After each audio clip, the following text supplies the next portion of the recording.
Plus, I wasn't creepy enough looking, so Yeah. had to go for the mustache. All right, welcome to episode 75 of Farm to Markets. Today we are talking about if bank regulators are doing more harm than good, TikTok, midlife crises, missing office utensils, and if Google's AI will overtake ChatGPT. Joe is still out of town, so our special guest for today is ChatGPT. So we're going to see what, and ChatGPT is just basically just going to have a conversation along with us, and we'll see if it thinks bank regulators are doing more harm than good. Treasury Secretary Janet Yellen alluded Tuesday that the federal government could step in to protect depositors at additional banks if regulators see a risk of a run on the banking system by saying, quote, "Our intervention was necessary to protect the broader U.S. banking system, and similar actions could be warranted if smaller institutions suffer deposit runs that pose a risk of contagion," end quote. Do you think bank regulators are doing more harm than good by trying to insure everyone? Well, I'll look at this from two standpoints. First is kind of the practical standpoint. If you're a policymaker and your job is to maintain the stability of the banking system, it seems to me like it's a far easier and cheaper way to do it by guaranteeing deposits beyond the traditional $250,000 than it is to let the bank fail and then let 10 other banks fail and then have to spend $1 trillion to bail them all out, or whatever. So it seems like it's probably cheaper and easier, especially since it hasn't even really been that long since 2008, and you had policymakers and regulators kind of letting Lehman Brothers and Bear Stearns go, and then you got the financial crisis out of that. So I think the lesson that they took was, we're not going to just let these institutions go, but let's try and find a cheaper and easier way that doesn't require us printing $1 trillion and handing it out. In the broader sense, though, yeah, I think that it is more harm than good. I think what the incentive is, if this kind of policy sticks around for a while, is you're going to start seeing banks get more risky with depositor assets, knowing that they will step in and guarantee all of it, not just part of it. It might work if you brought back something like the Glass-Steagall provisions, where banks cannot do anything with depositor funds, at least they can't speculate with investments. Maybe if you went that route, you could get away with a little less bad incentives. But in general, yeah, I think they're starting to create even more bad incentives long term, especially if these policies stick around. So Alex said it well. I think bank regulators in the U.S. Treasury, they're in the belly of the beast right now, and they basically have two options. One, they can fight their way out, or two, they can basically capitulate and die. Number two doesn't really seem to be a popular option right now. So fighting their way out comes in the form of pretty much doing everything they can to calm depositors' fears and to basically prevent the basic banking contagion from spreading across the globe. And dying basically comes in the form of saying, well, the FDIC have some reserve funds left, and the rest of you guys are basically out of luck. Are they doing more harm than good? Well, I guess it depends on how you look at it. I've never loved the idea of a fractional banking system. So seeing it come crumbling to its knees would kind of be sickly satisfying to some degree. But of course, it would come at the expense of virtually everybody and losing their money and probably kicking off a global depression. So the solution in my Walter Mitty fantasy would basically just to get rid of the fractional reserve banking system, establish a truly free market banking system where banks should no longer have a government backstop of any sort if there is a failure. And those banks that engage in sound business practices, they keep adequate reserves on hand, they have the confidence of their depositors, they'll survive, and all the other banks will fall to the wayside, not to be bailed out by government entities. However, kind of Alex's point, I do see where the regulators are coming from. They don't have much of a choice. They have a job to do, and that job is to keep the ship from capsizing, and they're trying to do it. So are they doing more harm than good? Yes, but they really don't have another option. It has to stop somewhere. Is that I get tired of you know, wanting to like bail out everybody's bad decisions, and I personally do not want to pay for everybody's bad decisions. So Silicon Valley Bank made some bad risk management decisions, and the FDIC said, "Hey, we're gonna, go above and beyond what our insurance said just to make sure everybody doesn't lose their money," which is good. I don't want to see people lose their money, but at some point, people have to start being responsible for their actions. And because I don't want to pay for it. The same thing with the student loan stuff is that you decided to take out student loans and now I have to pay for it. And if we keep doing this, eventually there's not going to be enough money left. And I don't want to pay. I know I've said this like 8 times already, but I don't want to pay for other people's bad decisions. So yeah, I think in the short term, I understand why they did it. I don't think they should have. I think if people are going to blame somebody, they should blame everybody at Silicon Valley Bank for making bad decisions. So.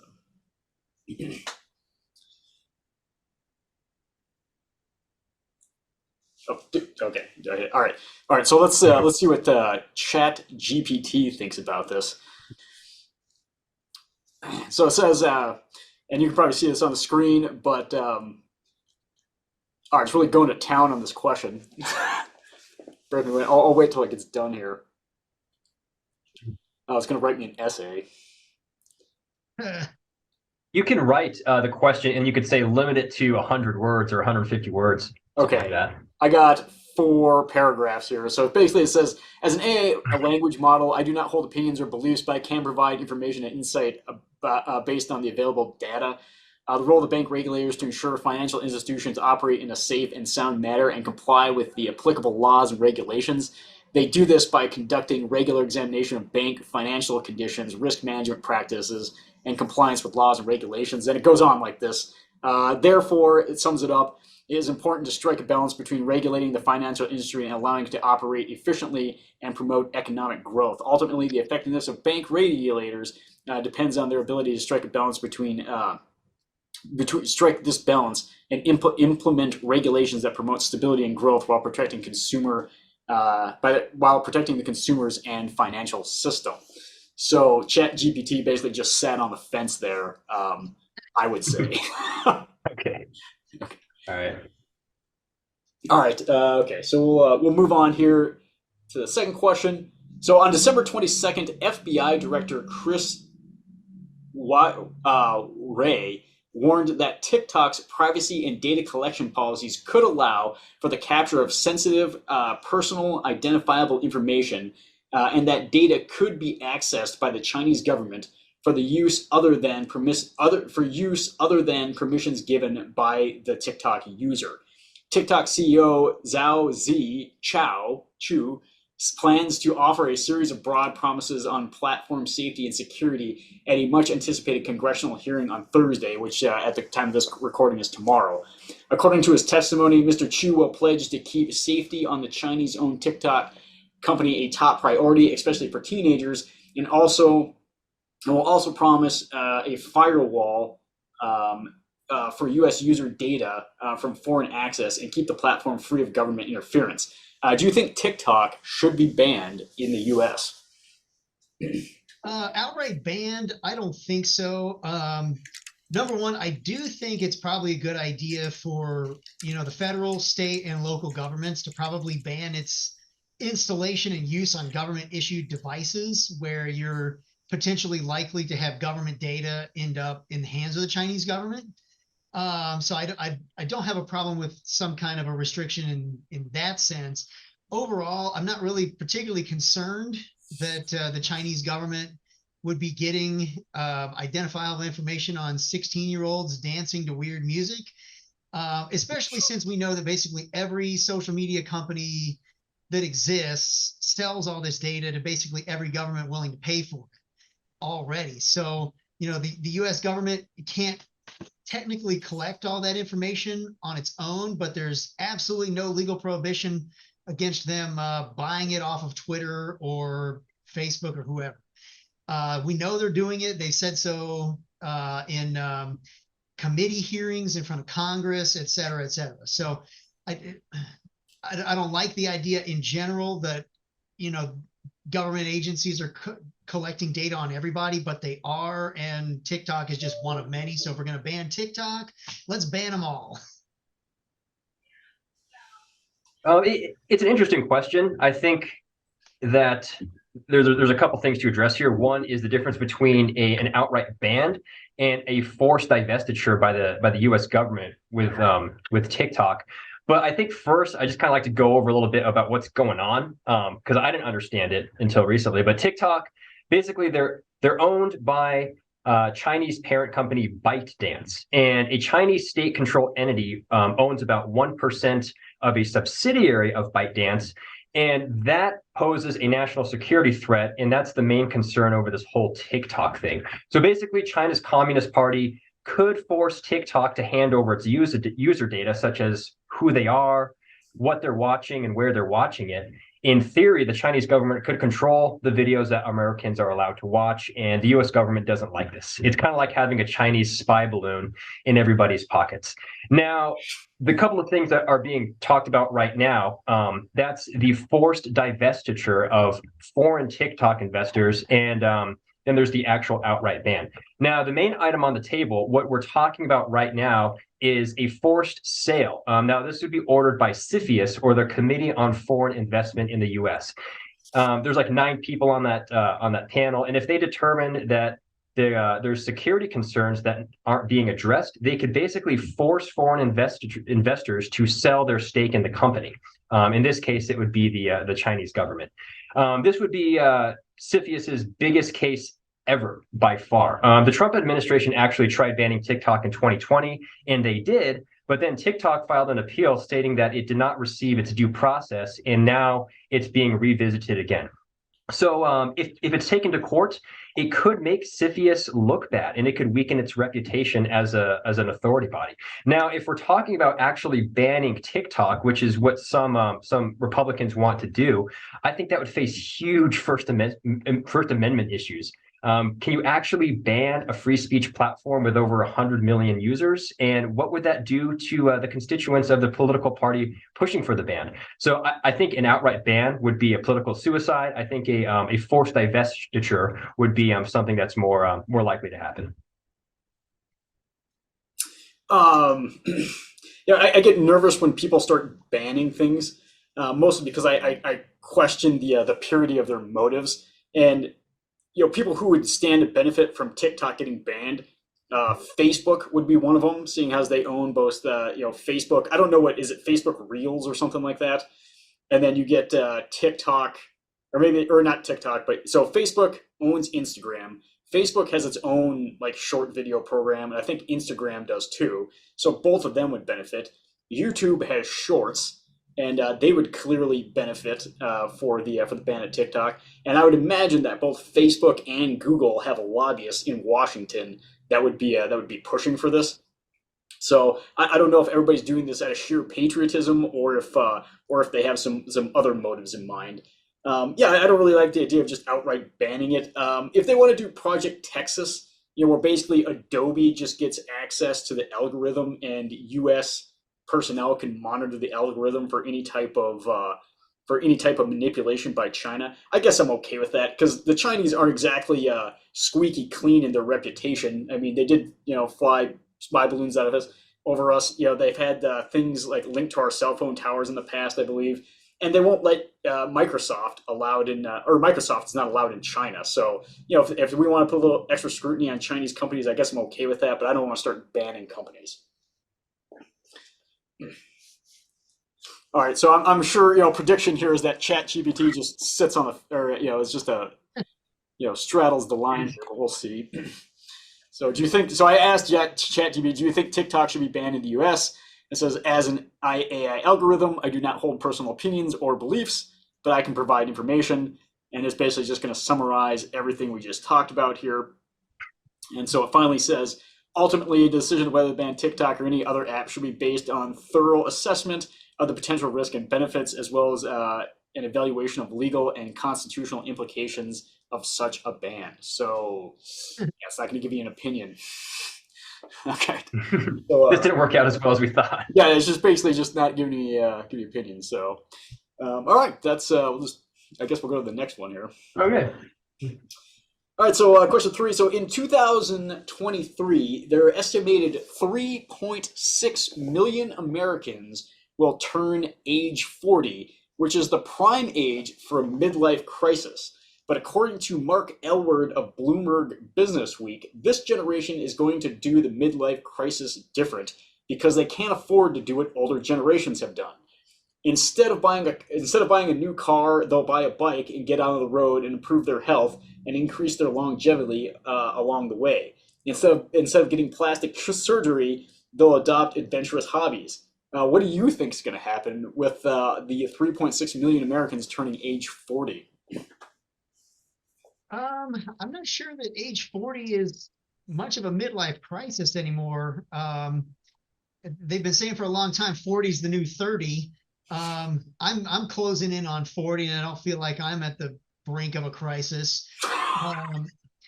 Well, that's good. Most people in my generation that I know, not that many, don't seem like they're on the brink of a breakdown of any kind.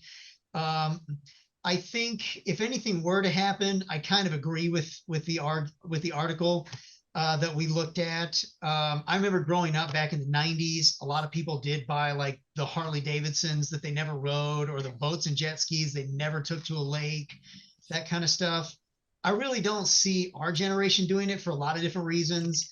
I think maybe travel to like exotic locations, that kind of stuff. They say our generation is more interested in experiences than stuff. So if I was to see our generation blow money on something, I would guess travel. I think it's great if people are going to be, buying less sports cars and getting less plastic surgery, doing stuff like that, and hopping on the bike and getting more exercise. I'm all for it. I don't know if it's a function of not having as much money as the previous generation, but I think it's just a matter of taste. There's also less people seeking out houses on the golf course, things like that. My dad's self-proclaimed midlife crisis is getting a whole bunch of farm animals and tending to them. That's cool. I think it's just it's personal preference, but I like the idea. I could see myself having a midlife crisis and doing like a bicycle trip across America or something. Yeah, I don't think the reason is because of less money. I don't think that's the case, and I'm sure it's very specific to each person. I guess if you're going to live to 80, age 40 is definitely the time to have a midlife crisis. But I don't think there's going to be that much difference between older generations and newer. I just think newer, like younger generations, just have different interests, so they'll probably spend their money on that. And somebody said travel. I can't remember if it was Drew or Alex, but yeah, I imagine that would be one of them. This one ought to be good. Yeah, ChatGPT is trying to cobble this answer together. So it's explaining to me what a midlife crisis is. And it says, while it's difficult to predict with certainty whether younger Americans will experience midlife crisis, it's worth noting that younger generations are facing unique challenges, stressors that may impact their mental health and well-being. And it gives examples of this. However, it's important to note that everyone experiences life differently, and not everyone will experience a midlife crisis or similar phenomenon. Mental health issues are complex issues and are influenced by a variety of factors, including genetics, life experience, yada yada yada. Seek mental help if you need it, and then it ends it there. So, thanks for nothing. That's disappointing. I'm just gonna say something on the Chat GPT's time right now. Is I don't think it's not really proving itself. Chat GPT is pretty powerful. In fact, I had it just for fun. It wrote a rap about baking muffins in the voice of David Attenborough from Planet Earth. So it can do these amazing things, but I think it's current events, things like that, it falls short of. Yeah. All right. I just asked it to write a rap about Alex Musso. Okay. All right. So it's going right here. So it's good at verse 1. Listen up, y'all. Let me introduce a guy named Alex. He's the real truth, born in Italy, but he's all around from Europe to the US. He holds it down. Sorry, I keep scrolling up here. Jeez, it's just going all over the place here. I'll post this in the under the video in case anybody wants to read Alex's rap. But I didn't realize my parents lied about my place of birth. So yeah, good to know. I mean, computers don't lie. So yeah, that's right. ChatGPT seems to know, but it says, from fashion to tech, he's got a plan. Entrepreneur, designer, marketer too. There's nothing this guy can't do. So that's the course. All right. But I'll post the entire thing in the under the video here. So so the outro is, that's the story of Alex Musso, a true boss, a real go-getter. Keep on hustling, keep on grinding, and one day you'll be just like him. All right. Nice. All right. Okay, so we'll go on to question 4 here. Offices are tracking down on missing utensils. Commercial items have gone missing for offices since the dawn of the cubicle. But these days, another trend is emerging with the back to the office movement. Nearly 60% of professionals in the US and Canada said their workplace may be made environmentally changes in the past 3 years, according to a 2021 poll. Including substituting single-use plastic cutleries with reusable ones. Some researchers have attempted to study phenomena of missing utensils. One paper published in 2020 in the Medical Journal of Australia found that teaspoons marked with a red nail lacquer disappeared more quickly than similarly marked forks in the staff tea room of the Royal Brisbane and Women's Hospital. There were other authors, or where the authors work. Sorry. They also noted, however, that the questions of where the cutlery went remained unanswered. The researchers wrote that radio frequency identification chips might be a better way to keep track of the item's whereabouts. How would you solve this problem? Well, I mean, it seems pretty ridiculous to me that if you're bringing your own food in your own container in your own lunch box, why don't you just bring your own utensils? That's how I'd probably solve it. If they're going missing, just make people bring their own. This is it's kind of funny because this comes right after we talk about national security issues and a global banking contagion. We're talking about forks getting stolen from the workplace, but I guess it is something that gets people's blood pressure up. I think it's simple. Just bring your own forks. If that's how you're going to act, no more forks for the office. You bring your own. And I'm out of time, so I have to shut up. Yeah, I mean, if I'm an employer and I keep running out of forks in the workplace, I'm not replacing them. Problem solved. I'm buy one set of forks if they're gone, and I just go let them go, and then people can just bring their own forks at that point. Yeah, that's how I'd solve that. All right, so I asked ChatGPT, how would you solve the problem of missing utensils in the workplace? It's probably just going to give the same something like that. We'll see here. All right, let's see here. All right, so it's given some options. So number 1, it would implement a tracking system. Number 2, provide reusable utensils instead of disposable utensils. Okay, we did that. Encourage employees to bring their own utensils, which I think is kind of my idea, and conduct regular audits. So ChatGPT has never been in charge of a business, clearly. If you have time to audit your utensils, you've got time to do something more important, I guess. But yeah, so those are the 4 things. It said implement a tracking system, provides reusable utensils, encourage employees to bring their own, and conduct regular audits of the utensils. So no. Okay, ChatGPT is out of time too. Dang it.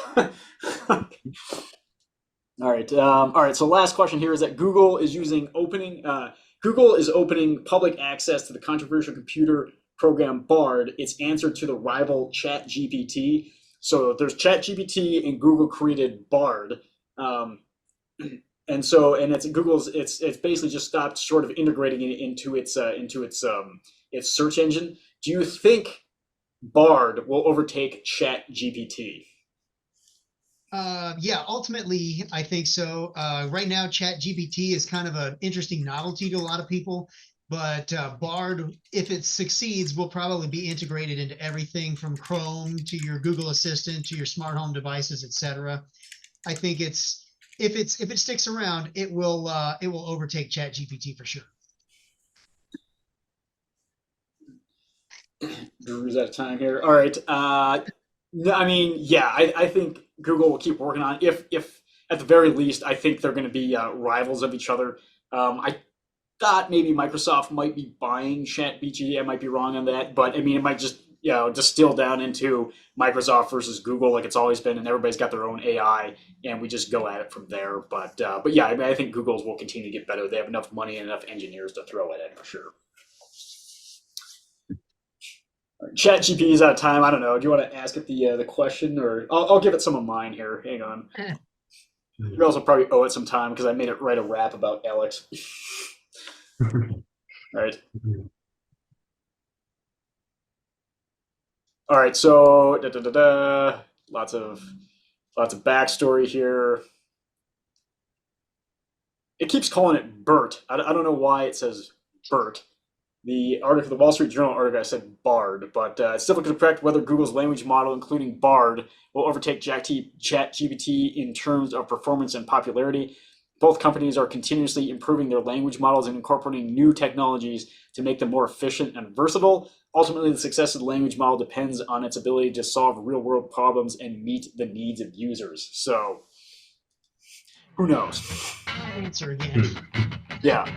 So it seems to be unbiased, at least about itself. But all right, that's it for episode 75 of Farm to Markets. We'll see you next week.